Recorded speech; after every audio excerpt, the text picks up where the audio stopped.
You know, a major theme of this forum has been the importance of situating place-based initiatives and neighborhood initiatives in regional economies and larger public policy contexts. And I'm really pleased to welcome John here today because he is the human embodiment of that transition, if you will. He headed the Dudley Street Neighborhood Initiative for, 13 years? 13. At least 13 years. And is now the first chief of economic development for the city of Boston. And there has been a lot that's gone on between the two events. And so we thought that one of the best ways, or at least I did, I wanted to make sure that you all not only got to hear about the work that John's doing, but got to know him a little bit as a person because he's somebody I have admired for many years. Full disclosure, John and I first met about more than 15 years ago, I'll just say. He was 12. And we were at the Aspen Institute, and two things struck me. One is, I was like, this guy is one of the smartest people I've ever met. And then later in the day, we were going whitewater rafting, and I said, that's the guy I want in my boat, because those fools are going to tip their boat over. And this guy I know is going to help keep the boat afloat. And I think I was right, both literally and, as time showed, metaphorically. He has kept a lot of boats on an even keel. So I'd like to just jump right in. Welcome, John. Thank you. Good to be here. How many people in the room know Dudley Street Initiative or are somewhat familiar with it? Raise your hand. Okay, pretty well-known effort, certainly for this crowd. But John, if it's okay, I know it's probably hard to do, could you just in a nutshell, in a few brief sentences, tell people what has been the Dudley Street Initiative, what's important about it? Sure. No, first I just want to say thank you for allowing me to be here. This is an amazing conference. The people in the room, this is an amazing group of people to be with. If Elwood says he likes you, be careful because he might slot you in the lunchtime while everybody else is trying to speak, right? So apologize for interrupting your lunch conversation. So we'll try to keep this lively and moving. Most of you know DSNI, so I'm not going to bore you. I think there's probably 4 points that I'll make in terms of what makes DSNI unique. The first is, you know, in making brief comments, you always risk overstating things, right? But we'll do that for the sake of getting you guys to jump in on the Q&A section and challenge what I say, et cetera. So the first one is that DSNI's unique resident-driven model is one that didn't romanticize that you could put a bunch of residents in the room and they can all figure it out on their own, right? But it's a collaborative model, right? So it's whole community all the time. Residents lead, but not by themselves. The second is that land use planning is something that we've excelled at, and we thought that was really important in prioritizing how to revitalize an area. And so we're known for leading the city's master planning effort that helped rezone that area. We're known for, what I think was more important, an agreement with the city on how land would be disposed of in our neighborhood. And then a lot of people like to talk about the fact that we have eminent domain authority. Third, permanent affordable housing and making sure that as we try to incentivize and push the city to invest more dollars and more capital into our neighborhoods, that the people who are trying to do this work could still try to be in that neighborhood. And permanent affordable housing for us is not 30, 40 years. DSNI is 30 years old, and if we were thinking in those time frames, housing would be flipping now that we're affordable. But we're talking about in perpetuity. So we created a land trust to hold land in perpetuity to make sure that the people in that neighborhood wouldn't have to stop development because of displacement. That they can continue to push for the neighborhood to improve, knowing that they could have an opportunity to be there and enjoy it and the benefits. And then fourth, youth leadership, right? Young people are important voices and are important actors, and it's an important lens to have. But also, it is how we do sustainability. It is how we continue to do this work and continue to fuel this work. So I often, in times like these, say we don't have enough young people in the room. And in fact, we probably don't have enough young people in the room for this conversation. Yeah. And by the way, how old were you when you joined the board of Dudley Street Neighborhood Initiative? Yeah, I was 5 years old when I joined it's actually not that far off. No. I was 17 when I joined the board. And the big thing was you could only join the board at 18.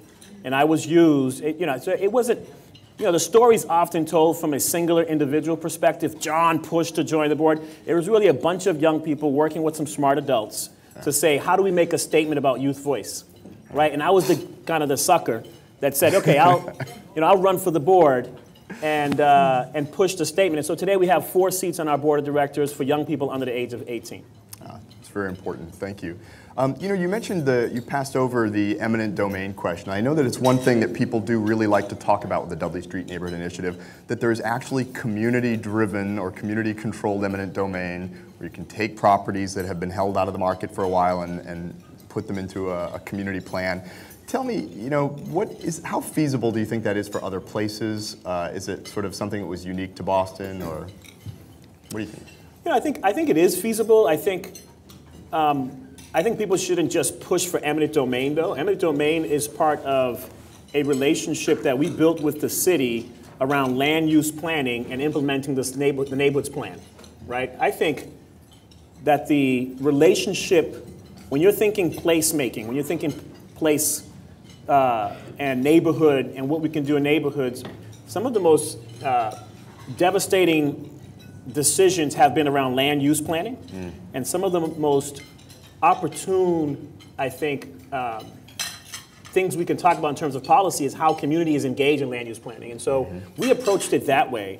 And in that conversation, particularly in a time when Boston, given the context of the time, was under real tensions and pressures for race relations dynamic, right? So at the time, you had the first African-American finalist in a race for mayor. And not only was he the first African-American finalist, Mel King, who's a personal mentor of mine, but he also was pushing at the time, if you remember, this concept called Mandela, right? And Mandela was an effort by that area, by that neighborhood, to secede from the city, saying that the neighborhood hadn't gotten any of the resources, services that it needed and was rightfully thought it was theirs. And so we were paying taxes and not getting anything in return. And so we said, we'll secede from the city. And that movement of secession that went to vote, it was a referendum, right, really said to the city, we need to do something differently. And we need to partner with this area differently in a way that was critical. And so we were founded in that moment, saying to the city, it's time to partner with the neighborhood differently so we can get what we think is rightfully ours. And that put us in a place where we could ask for certain powers like eminent domain and other things. Really critical, but I think it's something that other neighborhoods can approach as well. Is it fair to say that there was a real organized constituency around the Mandela movement that you could then channel into the Dudley Street Neighborhood Initiative, or did the Dudley Street Neighborhood Initiative really, was it a vehicle for organizing people? What came first?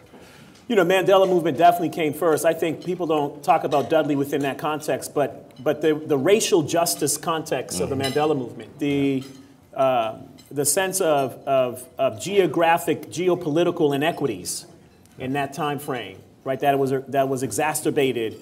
I mean, you're thinking about busing, and you're thinking about, you know, a political figure like Ray Flynn, who had in many ways represented the Irish South Boston conservatives, and there was a picture of him trying to stop black children from being integrated into almost all white schools, right? And so there was that tension in Boston at the time. And this neighborhood empowerment movement became something that was in response to a Boston that was headed to, really implode as a city with racial tensions. Yeah.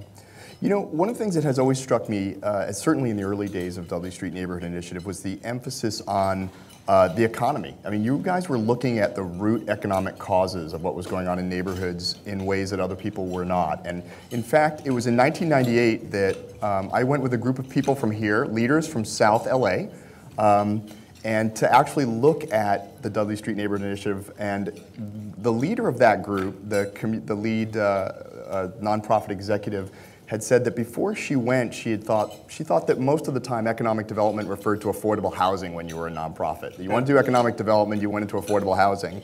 And that her eyes really were opened by that. And she, by the way, is now known to us as Congresswoman Karen Bass. And this was, I mean, she has often talked about this as a very formative experience. But how did you get to that kind of economic analysis? You know, it's actually good that people think about Dudley, and they would think about Dudley, they think about our priorities, right? Because affordable housing was a priority in the 80s, thinking about land use, land control, and how we build permanent affordable housing. Because in the work that we do in neighborhood and placemaking, we often have a challenge in terms of the horizontal, right? We try to hold everything. We try to hold too much. And so when you think about making impact, you have to prioritize. You have to say, this needs to come first, and still continues to be a challenge. And so in Dudley, we had a really broad economic development agenda, economic opportunity agenda, but felt that affordable housing was the place to start. And I think in the 90s, by the time you got there, you saw more of the economic co-op look, I think urban ag conversation, and what was happening in terms of food and local food. And so we've expanded beyond affordable housing, but continue to make sure, I think, that we're holding large picture while focusing on the things that we think are the most strategic of the moment. So right now in Dudley, what we're doing is we are working to try to figure out how we impact systems that impede families from moving, and this is a crude way to say it, from moving from poverty to the middle class, right, from a visual standpoint. But people don't talk about that. They talk about moving from poverty to financial stability, to economic stability. And so that's something that we're focusing on now, that hopefully people will say we've made some gains in about 10, 15 years. So speaking of gains, has the neighborhood changed? What does Roxbury look like right now? What does Dorchester look? Has there been change, and to what extent do you attribute it to those efforts? Oh, first of all, you were born in Roxbury, right? Yeah. Where do you live now? Right there in that neighborhood. All right, right there. Yeah. So, you know, I think let me say this first, right? I don't think, as a field, we don't invest enough in learning about the work. Right? So our initiatives are too short, and the change takes time. Right? So we don't have enough patience and intentionality in terms of long-term strategies. But we don't put enough money in the research learning agenda in the way that we have real longitudinal studies that are dynamic. Yeah. Right? And so it's a real challenge, but I'll talk about maybe 2 or 3 things that I think we can claim in Dudley as things that show progress. One is Fannie Mae a while back had announced DS&I as one of the 10 just right neighborhoods when it looked at evaluating neighborhoods that had been pushing for affordable housing and looked at the ratio of pushing for affordable housing and also advocating for investment, particularly capital investment and service dollars, right? So DS&I in the Fannie Mae look was successful in bringing in capital improvements, bringing in investments in terms of services, et cetera, and increasing the stock of affordable housing. We thought that framework was right. And so we followed it for a while, right? Sort of how are we able to improve the lives of people who are living there, while at the same time improving how many poor people could stay there, right? And so we think we still have that really good formula going. And so right now we have stock of almost 300 permanently affordable housing on about 32, 34 acres of land. So we almost have our 40 acres. And we're, you know, imagine if we had done that right? Imagine if we had done that right. We should return back to that conversation. But, I was the mule, but that's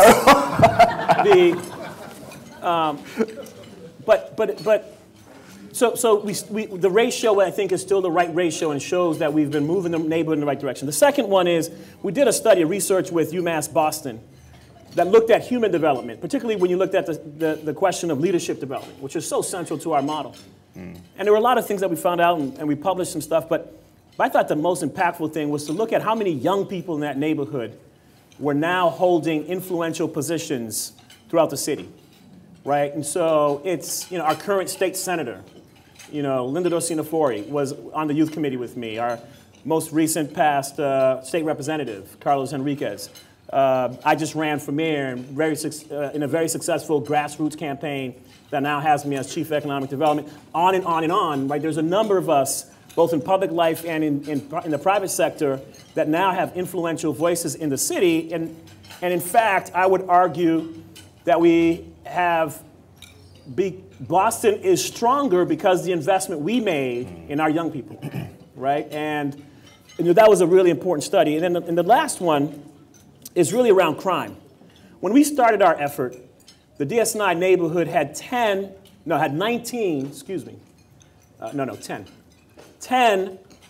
hot spots, high intense crime areas. And today we have none, right? And this is using Boston police lens, right? So we were a crime-ridden area. And today, and unfortunately, when we compare ourselves to neighboring neighborhoods, right? This is not going too far, right? So one of the hottest crime areas in Boston is a neighborhood that's kind of right next to us. And the drastic difference between DS&I, the Dudley neighborhood, and that area, I think is a testament to the work that we did to build social capital, economic development, stability, and youth in our neighborhood. Right. I think it's really important here because there's so many of us in this room working on place-based initiatives and wondering, what kind of change is possible. And I want to zero in on the leadership question, because I think that if you do longitudinal evaluations, it'll be very fascinating to look at leadership emerging from a lot of place-based efforts, how people go into policy, and even though it's not a very linear process, looking at how that creates change for the communities. For the communities, and I'd argue for the nation, for the country. Yeah. So I promised people they get to know you a little bit about you. Just tell us, just personally, what was your trajectory from from when you were on that board, you're that 17-year-old board member, to now? Yeah, no, so I think, I'll hit a couple of sort of milestones for me. One is realizing as a young person that there was actually a profession in helping to improve your neighborhood. That was just a huge, I think a lot of us in our neighborhoods, we want to improve the places we come from. But we don't know there's a profession tied to it and that there's a way to get there. So that was a real aha moment for me. And so joining the DS&I staff and then thinking about maybe one day becoming an executive director and what you need to do that. And one. Two is when we did a neighborhood analysis to think about critical partnerships, both inside and outside the neighborhood, we realized fairly quickly that the city, for us, the municipality, was the most critical partnership we can have in moving some of the agenda items that we had. And so we began to think about how we would then hold the right seats in city government. And that put me in a place as executive director to build the right relationship with the Menino administration. If you know anything about our former mayor who just passed away, he's a difficult man to deal with, especially when you're talking about neighborhood empowerment, right? So as a young 25-year-old executive director, I stepped on his toes. It took me 3 years for him to talk to me again, right? But I learned the finer sort of sensitivities of partnership, and then became a trusted ally of the Menino administration, to the point where I was sitting on a number of commissions and would advocate for the neighborhood in ways that we couldn't do successfully without an inside-outside game, right? Most recently, he appointed me as one of the 7 members of our school committee in Boston overseeing public schools. And that was the most fulfilling sort of public role that I had played to date. It was the most passionate role. Closing schools is the most difficult thing you can do. But having the conversation about education and what it meant to neighborhoods and how the place frame sort of was telling in terms of how schools succeeded, not succeeded, and therefore what the strategy would be, was really, really, really fulfilling. And so that gave me the bug around public office in a different way. And so when our mayor decided that he would not run last year, I decided that after some consultation, losing about 20 pounds, that I would run for mayor. And so we mounted this political effort to run for mayor and really enjoyed the run. It's a crazy thing to do. Somebody told me you have to be a little insane to try to run for mayor of anything. And it's true. But that insanity really was enriching for me. And today I find myself in our neighborhood and neighborhoods like ours in a different conversation in Boston, where this mayor knows, and if you follow the politics of that the communities of color elected him.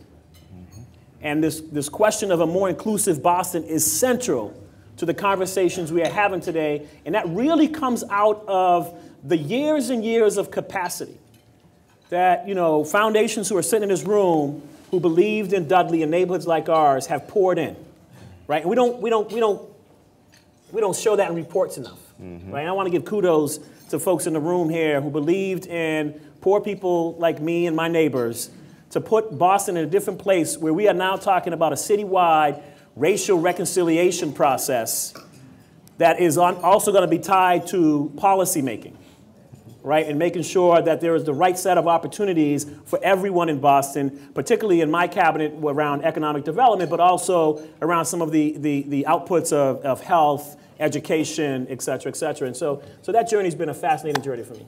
Yeah. So what you're trying to say is you're an underachiever, really. This is a collective game. Hang with the right folks. And, you said something I have to zero back in on. You talked about stepping on Menino's toes, and he's not the only one. It was easy to do. He had big toes. Yeah. The thing that strikes me is that so much that was very exciting to me about Dudley Street was the level of community organizing. And I love the story about when Mayor Flynn was running. In fact, you should tell these guys the story if you don't know the Mayor Flynn story. But where I'm going with this is I want to ask what that has felt like to go from, in a way, outsider to insider, how being an organizer has affected the way you look at policy making and public sector decisions. Yep. And also, has it affected any of your friendships, relationships, and does it change the way you look at community groups? Yes. But first, tell them Flynn's story. I love that story. The Flynn story. So Ray Flynn, when he was running for his re-election, we were still trying to battle with the city on a number of different things. We had begun closing illegal trash transfer stations in the neighborhood, et cetera, but there was still too much trash dumping. And so during his re-election campaign, somebody in the neighborhood had a bunch of Ray Flynn stickers for mayor. And so we decided the way to get him to pay attention to the abandoned vehicles in our neighborhood was to put his election stickers on these abandoned vehicles.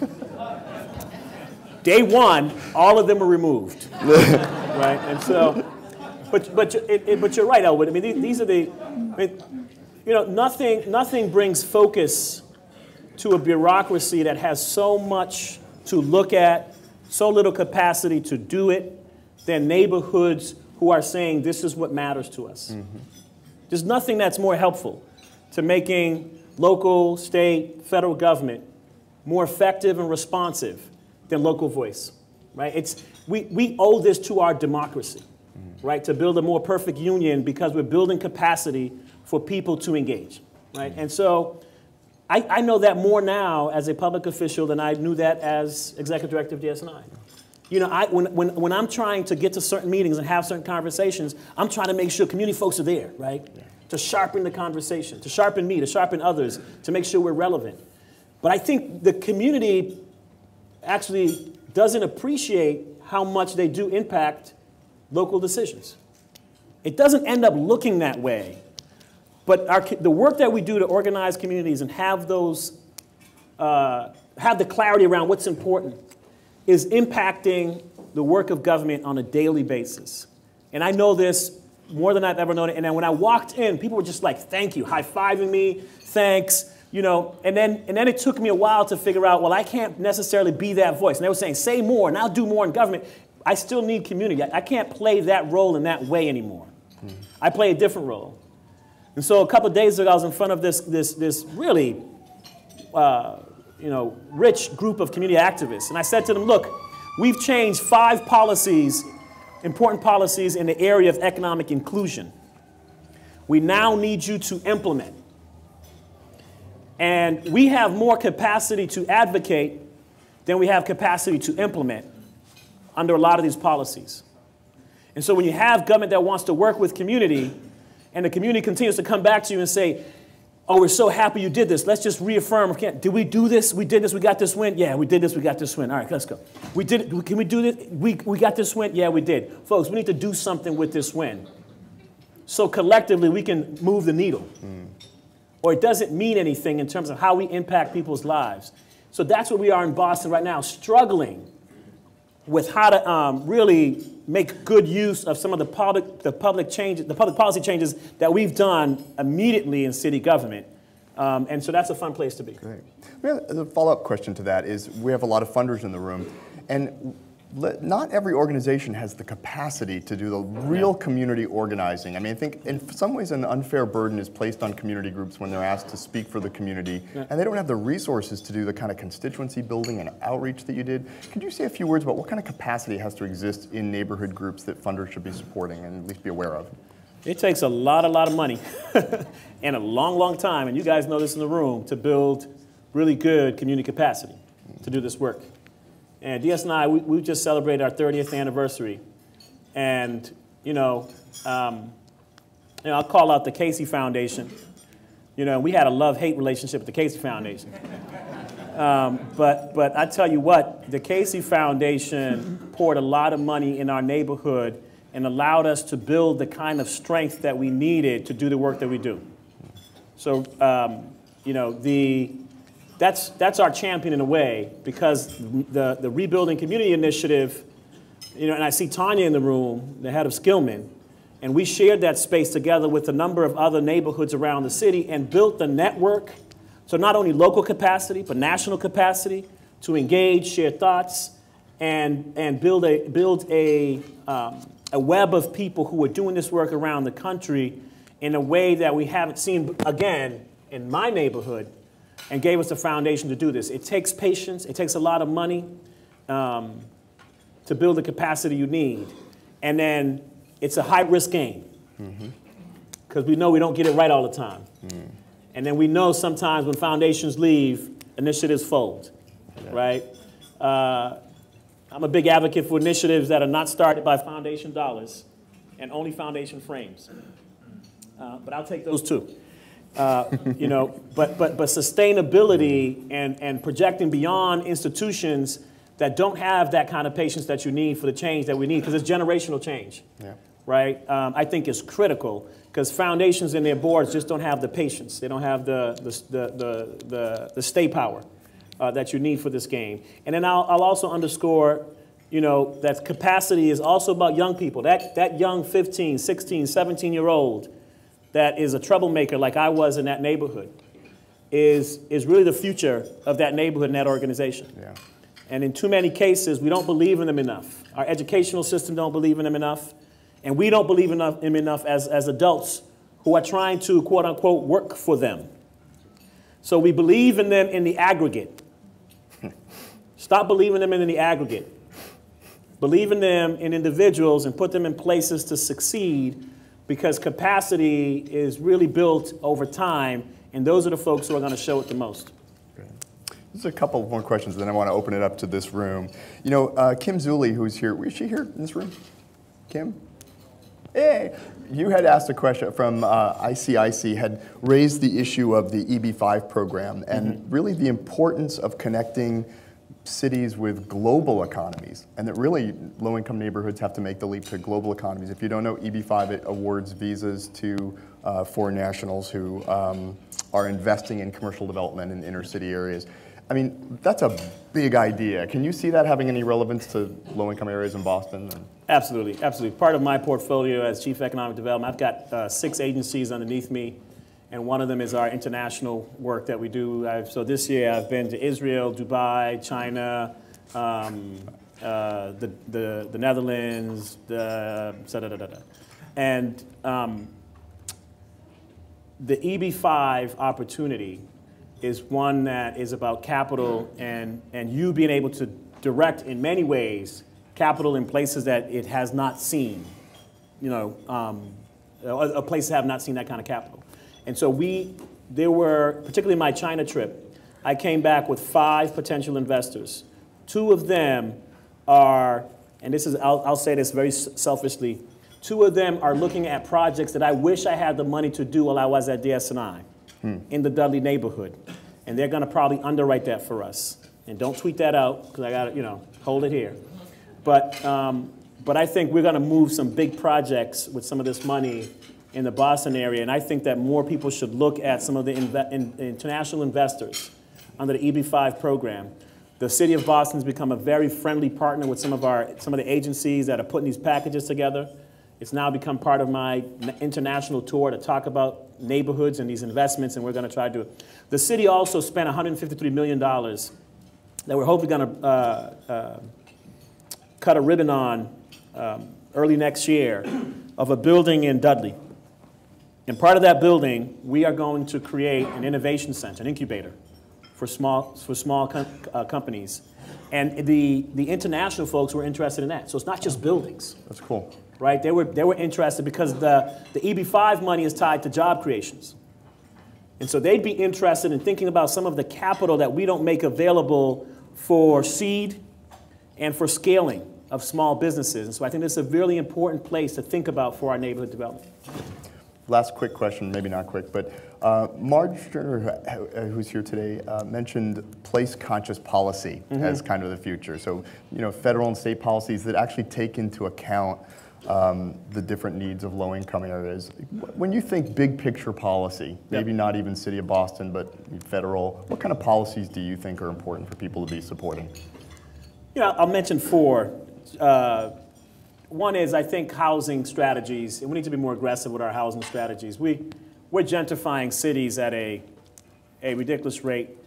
You know, if you look at housing, I think the Boston falls on so many of the top 3 lists of cities that are gentrifying at a fast rate. One metric is housing areas where your housing that is reselling at above 50% of what it sold for originally, and Boston's doing that at a rate of 61%, right? You know, that's why the numbers are showing that poverty is moving out of the city, right? And Boston is also known for the city that's wealth gap is doing this, right? Income gap is doing this, right? 85% of our cranes in the city are going to build luxury condos, right? We're now going to sell our first $30+ million condo in Boston, right? And so $37.5 million. This is where our cities are going, right? So this is a huge issue. Housing, creative housing strategies. I could talk about this forever, and I won't, but one last thing is we have to also preserve the affordable housing we have invested in. When I went into the city of Boston and asked the BRA, the Boston Redevelopment Authority, to show me the stock of existing housing in the city of Boston, they were not tracking them.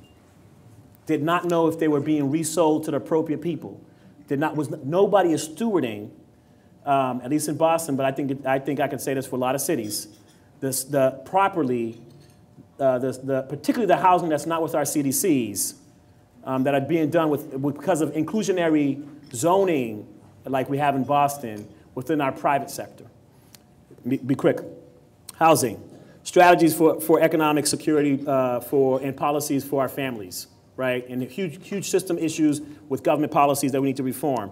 Economic development in neighborhoods. We launched a committee in Boston called the Neighborhood Innovation District Committee that is essentially going to look at how you create the kind of ecology that you need to bring our neighborhoods into the knowledge-based economy, right? And start to create more innovation in startups in our neighborhood. What's the infrastructure you need? And in fact, what we're looking at is the ecology of an incubator, right? That ties ideas to money, to talent and mentoring. And we think we can do that for neighborhoods, right? And so that's one of the approaches we're taking. But neighborhood economic development and then neighborhood inclusion policies. We just launched, Boston just launched the Office of Financial Empowerment that I was really excited to launch with the mayor, that looks at neighborhood inclusion policies from individual wealth creation to participation on procurement, contracts, institutions, that we like. Hi, I'm David Chavez from Community Science. I don't know if it's working, but I had a question and point about it's great your evolution and your sensitivity brings a whole new look. I was wondering about one part I'm not sure if I heard or I was in the middle of my meal and missed it, but it's about linking. One thing that's been very interesting is the gap between economic development and workforce development. And then when we looked around the cities, very few places work together. It was described to me by somebody in economic development. It's like social workers working with used car salesmen. what do you what do you think? Hard, I think you see the point. And what can you see? I don't know. What are you doing? What can you see as the opportunity there? Because especially in the neighborhoods, in low-income neighborhoods, that gap of getting people into the workforce, because only so many people are going to be successful entrepreneurs. Okay, and only so many are going to be successful leaders. The bulk of them are bulk of us go to work and want a job. And so, what do you see the potential there? I know you can't solve it, but what do you see the potential of what can be done? I think we have to solve it, right? I think, great question, right? So when you think about, and we're looking at these things in terms of ecosystems, right? And so when you think about the workforce development work in general, this is a generalization, it is disconnected from the labor market, right? It becomes a social service program, right? And I mean that, you know, it becomes a program in and of itself with goals of in and of itself, right, that justify the work that it's doing. It has nothing to do with the local economy. Bad, right? Not the way workforce development should happen. We are trying to create, in Boston, we're now talking about career pathways, right? How do you tie workforce development to the marketplace, right? And so the way we think we're beginning to have that conversation, the way we think we do it is you backwards map from what employers might need, right? What even innovation economies, small startups, small businesses that are looking to scale, et cetera. I mean, there's all these different trends in your own cities and regions. For us, it happens to be we're really strong with healthcare, booming, right? Financial services, hospitality, we're doing extremely well right now, and education services, right? How are we tying our neighborhoods and those in our workforce development programs to those jobs? I have a part of Boston who's growing too quickly and saying that they can't find talent. It's ridiculous. And I've got another part of Boston who's saying that they can't find jobs. Huge disconnect, right? Boston as a city, 5% unemployment. Roxbury, Dudley as a neighborhood, still 23, 25% unemployment. Right? I've got a sector in healthcare that has increased its jobs by 32% over the last 5 years. 268,000. Right? 10 of the top big farmers are in Boston, right? And I've got neighborhoods who can't get those jobs, right? So there's a huge disconnect. That's part of the ecosystem we need to create. Great. Social impact bonds. We can talk later. John, it's so amazing to just see you and hear you. I actually met John when he was 26, and I think I was 27, 28, something like that. So my question is really, now that you are in the place that you're in and you've had the experiences that you've had, what lessons do you wish you knew earlier and you would have seeded in your work at Dudley? Very good question. This is why I was asking for somebody else to ask. But, you know, so Tanya, I think we believe in each other. You and I had a great relationship. You were and continue to be a major support, but I never realized you was going to be the president of the Skillman Foundation, right? And so I think that story, if I knew as young John, might have been, so me as Chief Economic Development for the city, you as president, and then there's a number of other folks out there, we would have probably dealt with those relationships differently, right? And so, and I don't know how many other folks in those circles we've left behind. Right? So how are we, as, you know, from a peer-to-peer standpoint, really supporting one another in not a charitable way, but in a way that recognizes the potential, right? And I don't think we do that enough. The second is I really do believe that we're in a moment, and I don't want to look back on this moment in the country as in other moments that I've seen to be able to really shake some things up and have some conversations and move policy. We're in a moment, given some of the recent decisions in our justice system, right? And I'm saying this partly because I just came back from an informal conversation. We just launched our MBK work, right? In September we launched a whole committee around My Brother's Keeper. The mayor appointed me and another, the head of Health and Human Services, to help spearhead this effort in Boston. And I got called early this week, Monday, for a meeting Thursday with some black men who just felt like this is not for the city to lead. This is for us to lead, right? Powerful conversation. I said, I'll be there. Got called Monday, Thursday, Tuesday. We moved some stuff around the agenda, said, we're here, we want to hear from you. And there was some real conversations about how the community needs to equally respond to some of the things that we do that are harmful at the same time that we respond to some of the things that the power structure does that is harmful, in order for us to have a consistency that really is lasting. And so these brothers were talking about some of the homicides in Boston recently and said we should have protested after those, right? And we understand that those protests are very different, right? But there's some community capacity building that we could do that I could have done at DSNI with that kind of a frame lesson. We could talk about that, but I think there's a moment here. And then lastly, you know, I flew through, like I was always too busy in the work and never took care enough of John, right? Of really kind of like my own relationships and, you know, sort of family and all that stuff. And that's a mistake we can't do. So I think I'm trying to learn right now how those around me that I can actually touch quicker than others are as important in this work as sort of those who, and that's why I said this thing about put a name and a face on it, right? Don't just do it in the aggregate, because we can do systems and do population level things all day, but there are people next to you that need you, right? That are there, that have potential, et cetera, that we don't pay attention enough to. So those are Great. We've got about 1 more minute, so maybe one more question. Oh, sorry, I guess the microphone has its own authority. Hi there. So thanks for a really great lunchtime conversation.